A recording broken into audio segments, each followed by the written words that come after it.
Excited to be here today. And hi to all our youth and friends online. So if you're here, I want to say hi to you and we wish that you guys are together with us. And to everyone here, why not turn to our neighbors, smile at them with your eyes maybe, and make sure that they are happy and comfortable sitting next to you. Alright, so we'll jump to the message straight away. So the title of my message today is Loyalty. So say with me, loyalty.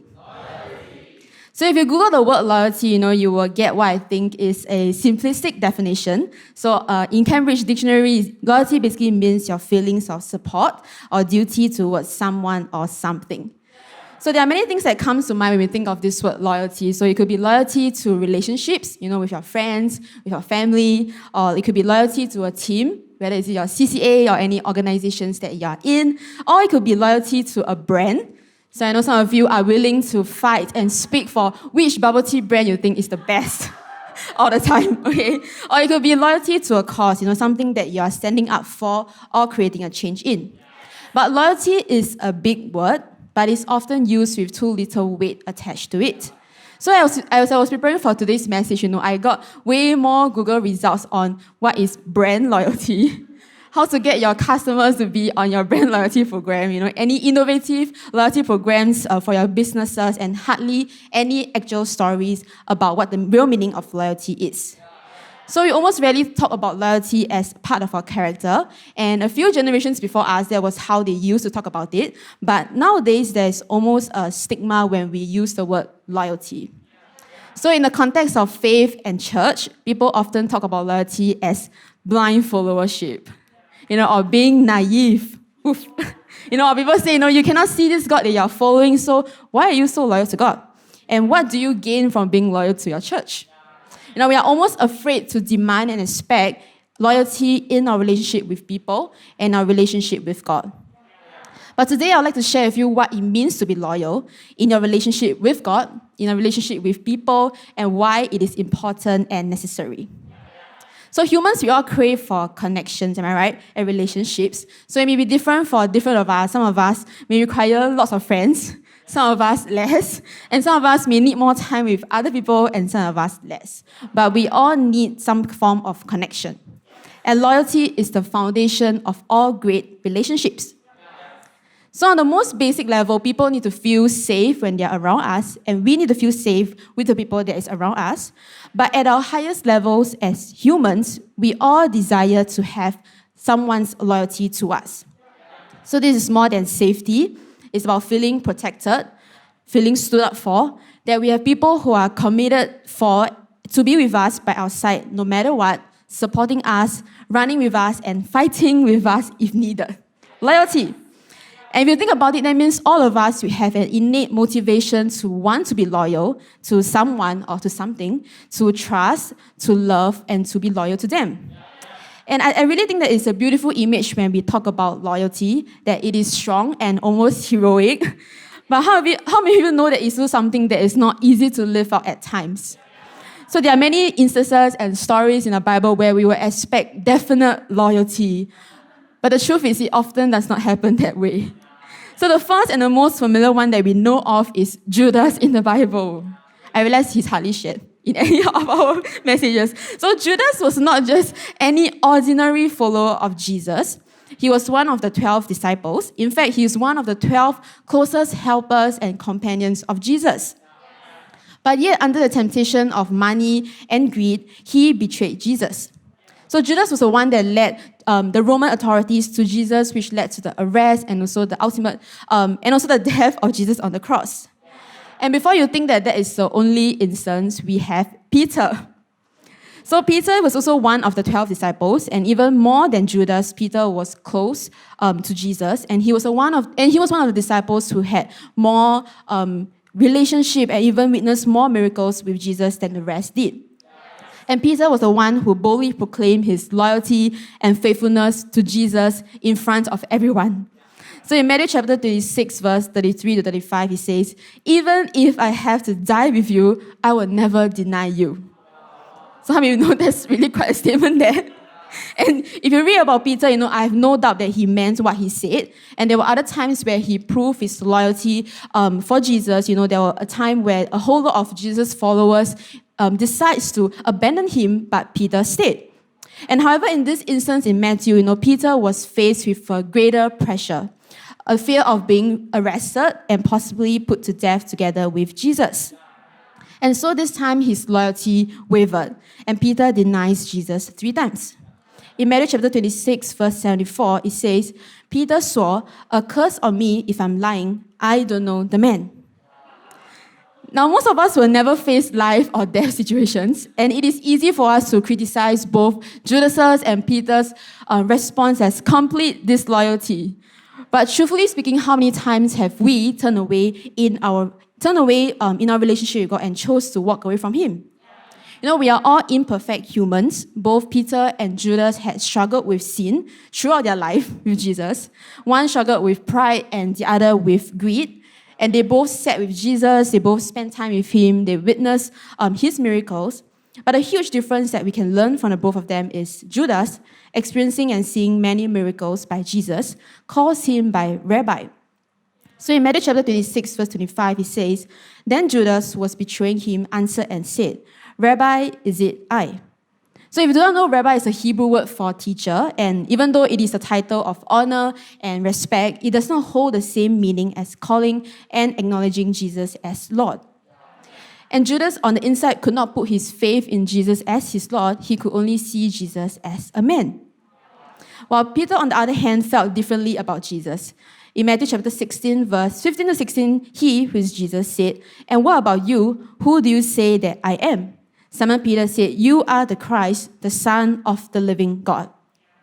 So Peter too had struggled with sins, but he had his faith in Jesus and saw Jesus not just as a man, but as Christ, Savior, Messiah, and Lord.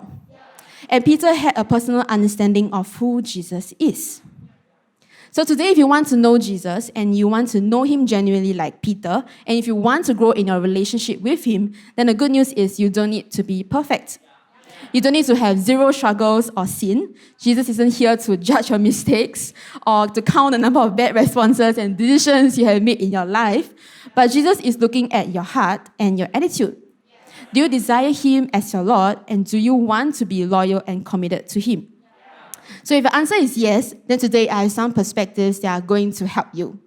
And the first is gratitude. So the first point that I have for you today is gratitude compels us to be loyal. So our loyalty is not blind followership. Our loyalty is not because we are naive. Our loyalty must be built on a reason, and the reason is God. So we have every reason to be loyal because God was loyal to us first. And in 1 John chapter 4, verse 19, it says, "We love because God first loved us." He has proven His love by sending Jesus to sacrifice His life for us. He has proven His life by sending Jesus to give us purpose and meaning for our lives.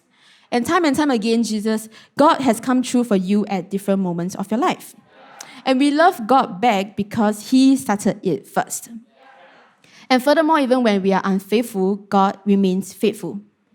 In 2 Timothy chapter 2, verse 13, it says, "If we are unfaithful, He remains faithful, for He cannot deny who He is."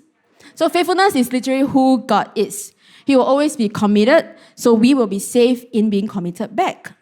And we have every reason to be grateful, and so we must be loyal. So let's take a look at the story in Luke chapter 17, verse 11 to 19 about the 10 lepers. So Luke chapter 17, verse 11 to 13, it says, "It happened that as He made His way towards Jerusalem, He crossed over the border between Samaria and Galilee. As He entered a village, 10 men, all lepers, met Him. They kept their distance but raised their voices, calling out, 'Jesus, Master, have mercy on us.'" So in Jesus' time, leprosy was a label given to people with a medical condition called leprosy. So leprosy was a contagious skin disease, and if you had it, you were immediately sent away and excluded from community life. But one leper among the 10 was doubly excluded because he was a Samaritan. And Jews looked down on Samaritans as an inferior people group. So together with the rest, the 10 lepers, they came to Jesus for help. In verse 14 to 16, it says, taking a good look at them, he, which is Jesus, said, go, show yourselves to the priest. They went and while still on their way, became clean. One of them, when he realized that he was healed, turned around and came back, shouting his gratitude, glorifying God. He kneeled at Jesus' feet, so grateful. He couldn't thank him enough, and he was a Samaritan. And Jesus said, were not 10 healed? Where are the 9? Could none be found to come back and give glory to God except this outsider? Then he said to him, get up on your way, your faith has healed and saved you. So this leper wasn't one of the Jews, but his gratitude has led him to go back to Jesus. And because of his faithfulness towards Jesus in verse 19, Jesus says, your faith has healed and saved you. So the Greek meaning for the word healed here actually means being made whole. And all the 9 lepers were healed, but for this one leper, because of his gratitude and faithfulness, the Bible says that he was saved and made whole. There was something that was deeper and more personal that happened between him and Jesus. So in the same way, when our heart of gratitude compels us to be loyal, and in the process of us expressing our gratitude to God, it is not so much of what we can receive from him, but it is in our loyalty and gratitude we gain the most valuable thing, which is our relationship with God. So a miracle can heal us, but the relationship with God is what saves us and makes us whole. So for many of us, we could be one of the 9 lepers. We experience help and healing from God, which is great. God does love us and he wants to give his best to us. And the 9 lepers did not lose their healing just because they chose to walk away. But in fact, I'm sure their lives turned around for the better. And I'm sure they celebrated with thankfulness for Jesus. But the one leper who had gratitude in his heart came back to make Jesus his Lord. He experiences a deeper love and came into a relationship with him. So similarly, I want to really challenge everyone here to be committed in your relationship with God, or you may miss out on the real presence of God in your life, the person of God that will create a more permanent and whole change in your life. And deciding to come into a relationship with God might be the key to unlocking what God truly has in store for you. So say with me, gratitude. So being here at The Evolution, I gotta say we have some of the most awesome people. Okay, you can do better than that. All right, so why not turn to your neighbor and say, you are awesome. So being grateful for people and things is something that we talk about often in church. But really, when we do not take the time to reflect, to pause, and build habits that will help us to express gratitude to God and each other, we end up hearing about gratitude. We end up saying yes in a message about loyalty, but never actually doing it. And perhaps the only time you said something encouraging this week was 1 minute ago when I told you to turn around to your neighbor. I hope that's not you. So some habits that can really help you is firstly, it could be just taking 3 to 5 minutes each morning to think and also write down what you appreciate or are looking forward to in your life. So whether it's your family, your relationships, your friendships, people in your life that you know they are always present and there for you. It could be your goals that you're working on this year, or it could be a busy period for you right now and you know that you're going to be tired and restless, but what is it after that you can look forward to? Or it could be to make a conscious effort to appreciate at least 1 to 2 people every day. And there are so many people that go by each day without ever being thanked or appreciated at all. And sometimes just by you doing that, you increase their own sense of self-worth, and it encourages them to pay forward the positive energy to other people. And if you want to go just a little extra mile, appreciate and love your friends the way that they will best receive it. For some, it could be your words of encouragement that will go a long way. For some, it could just be thinking about them and buying them a gift. Or even for some, it's just taking the extra time to hang out and spend time together with them. And personally, this is something that I myself are still working on and growing in, and I would like to also take this opportunity for myself to practice this and really share about the people whom I'm grateful towards. So firstly, I will share about Pastor. Whew. So both Pastor and Carrie's personally reads and help improve every message written by the leader. So if you're hearing this, I'm glad that Pastor did not cut away this portion about herself. So So I've been in church myself for the past 11 years, and I've seen Pastor really love and care for the people the same way that she did when I first came to church. And of course, as church grows, Pastor will not be able to do it for every single person, but I can really say that in Pastor's capacity, she has reached out to as many people as she can. And even during meetings, Pastor is very updated with everyone here. For those of you that are schooling, how are you doing with your studies? For those of you that are working, how are you doing in your jobs? And are you loving what you're doing? And even for those of you that are in army, Pastor notices when you guys are not around, and she'll make sure to ask whether is everything going okay and you're not overly stretched. And for myself personally, I feel the most grateful that even after these 11 years, that Pastor is still as loving and extra mile towards all of us. So during the COVID period, I too felt a little down and lost, and perhaps it was because I had too little interactions with people, coming from an introvert. So I began to really think and thought a lot about the things that I wasn't good in, or rather wasn't excelling in, and I couldn't focus on the things that I could grow in. So Pastor, knowing that, she gathered some of the girls, and I remember we had a long 2 to 3 hours dinner and talk, and she redirected us and helped us to focus on the things that we were good at, things that we love to do, and to encourage us to keep on going. So, most people could easily pass this off as why not let's talk when COVID settled down a little, it's not particularly urgent, we are all feeling down in some way. But PC did not do that, but instead she wanted to really meet all of us and make sure that we were doing okay. And here's another thought to reflect on, especially for the youth here. So sometimes we only tend to feel grateful to the friends that we feel the most close to at the moment.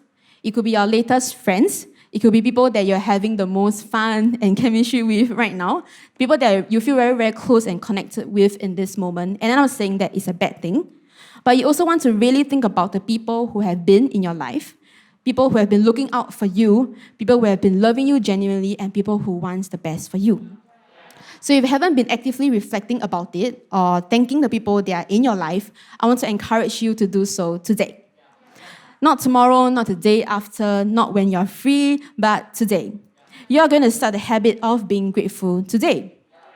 And if you realize that you do not have these people yet in your life that you can be grateful to, I want to also encourage you to take the first step to love, to care for someone else, and you will definitely attract the same kind of friends and people into your life. So let's really have gratitude, because it will compel us to want to be loyal, to want to be committed in our relationship with God and in our relationship with people. And my second point for you today is loyalty demands consistency. Loyalty demands consistency. So loyalty is never a one-off commitment. Loyalty requires consistency in your words, in your actions, and in your commitments. So how many of you have been to school camps before? So now you're restless, you're probably too cool to be enthusiastic on the first day. But on the last day, wow, you're usually a totally different person. You can recite all the cheers by heart. You're not embarrassed to proclaim that your school, your team, your group is the best. You're cheering till you lose your voice when you go home. And you're loyal to your team and to your friends. But by the end of the camp, 1 week has passed, 2 weeks have passed, 1 month have passed, you can't be sure that you will still be the same person. That is because your loyalty then is a one-off commitment. It's a commitment made during a high when you are riled up and excited, but true loyalty demands consistency. And loyalty is not just about standing up or proclaiming to a cause during a high, but it is also what you do in the low moments when no one is looking, when there are no benefits in doing what you are doing. And even for brands, consistency is key to customer loyalty. People buy from brands that they know they can trust, and they know. And if your business were to be a person, the brand would be the character. And today, if you say that you want to be loyal and committed to someone or something, be it your relationship with God, or to your teams and ministries in church, or to your friends, then you gotta be settled on your commitments. To say what you say you will do, to change in the areas that you say you will change in, to be open in the areas that you say you want to grow in. And really keep going at it and keep being consistent at it. So in James chapter 1, verse 6, it says, "Do not waver, for a person with divided loyalty is as unsettled as a wave of the sea that is blown and tossed by the wind."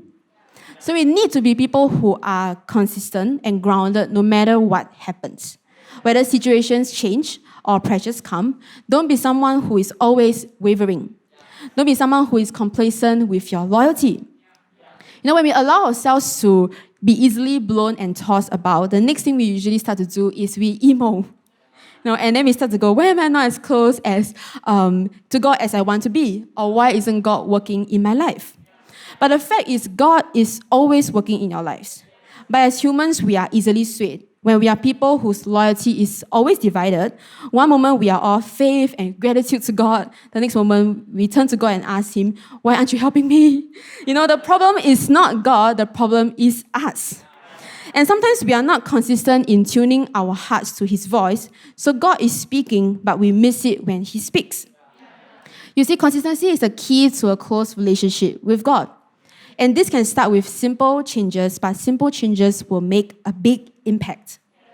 So this year, find time to be alone, set aside time to spend with God without any distractions, and be consistent. So if you can watch the same Netflix show every day, every week, you have what it takes to be consistent. So I know some of you are even more consistent in following your show than anything else. And the same applies to our relationship with people. So don't give your best to your friend only when you feel great, when everything is going well, everything is awesome. But if you're feeling down that day or week, you ghost.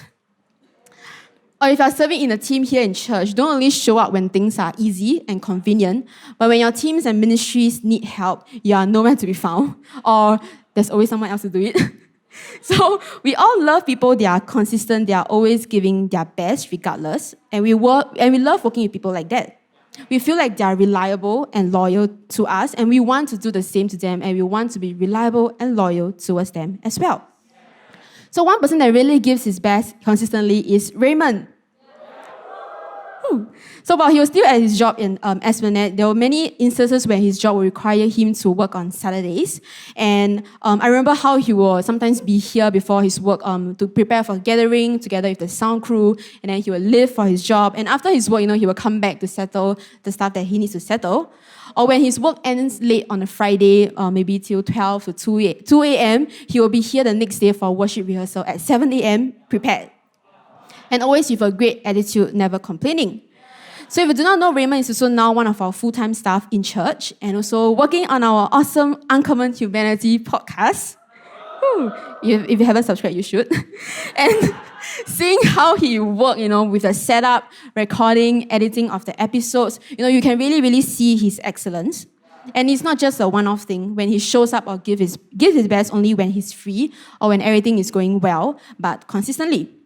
Even on days where he has other freelance work outside or other commitments, he will still give his best and show up for his team. And because of this, he's someone that people love working with, and that in turn open up more opportunities for him in church and also outside of church. And also the funny thing is, as I was collating these stories about Raymond, I realized how hard it was. Because Raymond rarely shares about him being tired, or you rarely hear about him complaining. So for most of the time, we don't even know that he has had a late night working until we ask him about it. So these are just one of the many, many stories about him, and I'm sure for those of you that has worked with him and directly under him, you will have more to share. So today I want to really inspire you to be that person, to be consistent in growing your relationship with God. Consistent in showing up and giving your best because your friends and teammates deserve it. So don't be someone who is always wavering. Instead, be settled on your commitments. So say with me, loyalty demands consistency. And finally, the third point, loyalty is worth it. So in Proverbs chapter 3, verse 3 to 4, it says, "Never let loyalty and kindness leave you. Tie them around your neck as a reminder. Write them deep within your heart. Then you will find favor with both God and people, and you will earn a good reputation." And just a few verses up in verse 1 to 2, it says, "My child, never forget the things I have taught you. Store my commands in your heart. If you do this, you will live many years and your life will be satisfying. Wow. So how many of you want to live a satisfying life? A fulfilled and well-lived life? Then never let loyalty and kindness leave you. Write them deep within your heart.